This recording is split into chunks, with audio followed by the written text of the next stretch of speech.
Hello guys, papakita ko lang ang aking lulutuing breakfast kasi nakalimutan kong bumili ng tinapay. Hindi ako nakabili dahil busy. Ito pala ay basta boil lang. Dito kasi sa amin, dito sa bahay ni Bossing, puro boil o kaya steam ang ano namin, pagkain. So, gisa ng konting mantika. Ito ay sayuti, kalahating sayuti. Tapos lagyan ko ng carrots para healthy.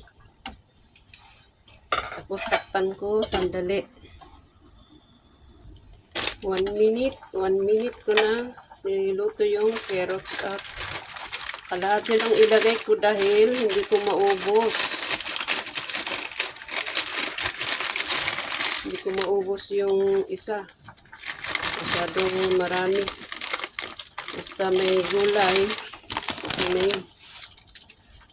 Lagay natin yung oil. Ito daw, sesame oil. May lagyan ng konti.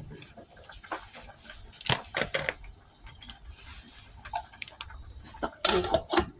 Kapag gusto palang maanghang, lagyan ng konting chili.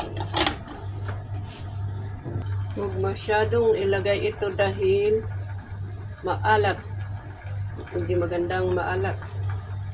Lalo sa mga kagaya ko na umiidad na. Mahirap na. High blood yun. Ito na yung aking noodles in soup. Ito, ang dami yung kalahati. Kasi maraming gulay. Tapos, ito pala. Good for sa buto-buto at saka collagen. Salamat sa panonood. Thank you for the viewers and subscribers. Simple lang ito pero mas maganda pa itong pagkain kaysa yung mga matataba.